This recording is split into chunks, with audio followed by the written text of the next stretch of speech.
Boom! We are What about coming you? at you globally. We're global today. We are back with Marketing Qualified Rundown on a Friday. I am Mr. Mistake here with Miss Swedish Fish, who is truly Miss Swedish Fish today. I'm very Swedish and very Swedish fish in Sweden.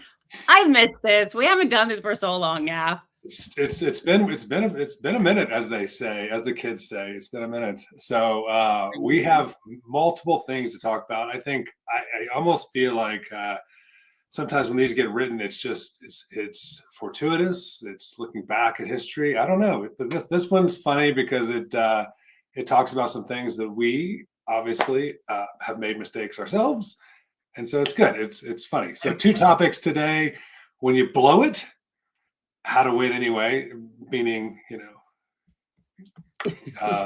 big L, and then branding versus marketing. So we'll talk about that. I just feel like this newsletter, when I read it, I'm like, oh, are they talking about me? Yeah. So if you don't follow Anne on LinkedIn, Anne is very open and honest about everything. but Everything. a lot. She obviously you've pointed out some mistakes. But before we get into that, let's talk about it, right? So Yeah. there's 2 types of marketers that I thought this is perfect. 2 types of marketers in the world: those who accidentally send emails with mistakes to their entire list, or liars. I thought that was brilliant. I could not have said that any better myself because we're all, at the end of the day, humans. Humans, we make mistakes. We do, yeah, and and if you're in marketing, you know that it happens, and obviously it's not intentional, it's not malicious, but when you have the world of marketing now that's got so many different tactics and facets to it, I mean, stuff happens. So what are you going to do about it? I think that's the key. The key to this message today is, what are you going to do about it? And we have a great example from the Loft. We have our own examples too. Yeah, so this is awesome. They obviously they'd sent out an email. This is the actual response email, right, to what they did, and they sent one out saying, obviously, that an email went to everybody called Jane. We won't go through the whole thing, but they basically owned up to it, and not only did they own up to the mistake, they took it as a chance to make fun of themselves, have a little humbleness, and I think they probably even got more people clicking on it just because of their approach. I swear, yeah, they probably got a lot more clicks, a lot more engagement overall because of the fact that, yes, 1, they owned it, and 2, yeah, make fun of yourself. Just be real about it. I thought it was hilarious when I read it. I'm like, so if your name is Jane, good for you. We're talking to you. No, but I think that's the key part in mistakes all the time. Like we said, everyone, it happens to all of us, but the important thing is what you do afterwards. I actually really liked her. I mean, I have no idea who she is, but the chief email apologizer was hilarious. So, I mean, I think the key here is, they took the L without over explaining it. They leaned into their personality, which is hilarious, and they delivered value, right? They fixed the link. They had a good CTA, and I think obviously, for anybody in B2B, in the B2B space, and us, obviously, you've posted about it yourself. We've posted about it for Real Access, but own the mistake. I think that's the biggest thing. Own the mistake, and if you try to hide it, I mean, yes, and we all get, like, if you make that mistake, we all know the feeling. It's awful. It's literally awful. You feel like your heart is going to stop for a second, and your brain is about to explode, and you're flushing, and it's just like all of these like physiological, like it's just awful. But it's okay. It's normal. we all feel it. Yeah, you can learn how to turn a mistake into good marketing. I mean, I think that's the key to all this. So, and again, I mean, we're not advocating don't quality check, don't make sure you check things, but when it does happen, here's what you can do about it. Yeah. Cool. I will always be here to normalize failure. I'll own that. Yeah. Well, it is fun. I mean, I saw something on LinkedIn the other day where it just looked, it was an AI fail on an image. And I'm like, they could have they could have really played into it and really just done something like this and really lean into it, but they just not they went the opposite route. Just so Yeah. I was like, especially now with imagery and things like that, have a little fun with it. I mean, if somebody has three arms, I mean, make it like, hey, they're really multitasking. So like that. And I think it's always better to make fun of yourself than have someone else make fun of you. Yeah, well, that's true. Yeah. Okay. 100%.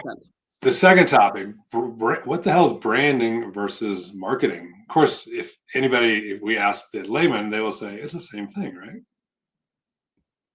It's like saying like sales and marketing is the same thing. It's not. This might be the best and easiest way to explain it. We can all relate and understand this. I think so. Yeah. Yeah. So marketing is like asking someone on a date, and branding would be if like it's the reason they say yes. Yeah. Yeah. I mean, I think at the end of the day, yeah, you have to. I mean, marketing is an action. Branding is it's the constant um, reach out. It's the constant knowing who you are and the why, right? So yeah, this is a great side by side comparison of these things. And I think what a lot of people forget is, I mean, branding and marketing both are to me evergreen. You have to constantly keep doing them, but they go hand in hand. I honestly think one thing that should be added on this is that brand and branding is also what happens like what you're not in control of. That's also the whole brand. It's like what's happening as an effect of everything that is on this branding side here. It's also what people say about you. That's also your brand, right? You see where I'm going with that? I do, yeah. It's almost like branding is if you're not in the room, like what is Yeah. said when you're not in the room, Yeah. basically. Yeah. So I think that's a key. And I mean, and I would say that's branding for companies, people, products, right? Like, I mean, yeah, if somebody's talking about you and you're not around, I mean, the brand is what they're relying on. Like, what do I think of Apple? What do I think of, any technology product or cars I mean, and there's a lot of, you see now and how that can quickly change, especially Hmm. the media and how rapidly things go on social media. The brand can actually, no matter how good the marketing is, the brand can change really fast, which then hurts the marketing. Hmm. Which Yeah. that's not good either. If you're on a team where you talk about branding and marketing interchangeable, you are not probably on the right team. Yeah.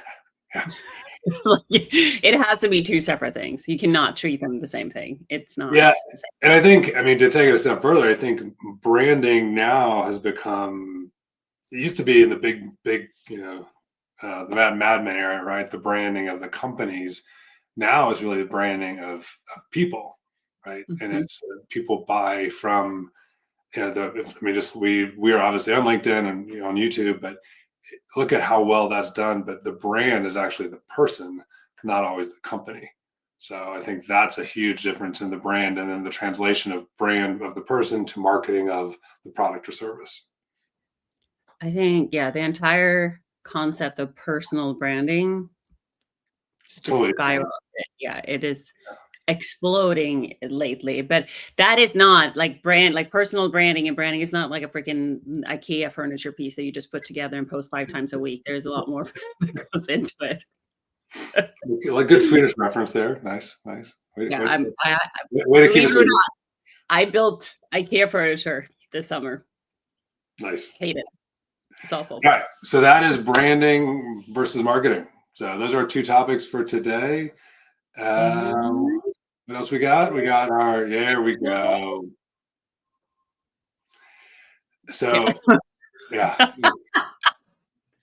this yeah, is, I mean, this actually hit home because we've had multiple conversations about AI pretty much every day. But, when you think about the gangs all here, and obviously this is funny because from a marketing perspective, but I think people have to start looking at AI and these tools as resources, not as tools. Like they have to show up as like, this is truly a person or a resource versus like, this is just a tool. It's not like Adobe. like Photoshop or anymore. Like these are tools that actually do things for you. So Mhm. very different world than we lived in, even 6 months ago. I mean, yesterday. Yes. That's literally how fast things are changing right now. I Yeah. cannot keep up. I wish I had someone that can just like sort through all of this that I want to know and hear and learn. But hey, Yeah, here I'm we actually are. not real. I'm actually an AI avatar right now. You are? Okay, we're losing it. We're That's it losing. for today's Marketing Qualified Rundown. If you don't subscribe, go to marketingqualified.co. And we also have other newsletters. We have partnerscience.tech. Tech. Yes. Tech, and we also have channelbytes.com as well for the tech news. So if you don't follow any of those, please do. And we will see you next week. Next week, I hope. See ya.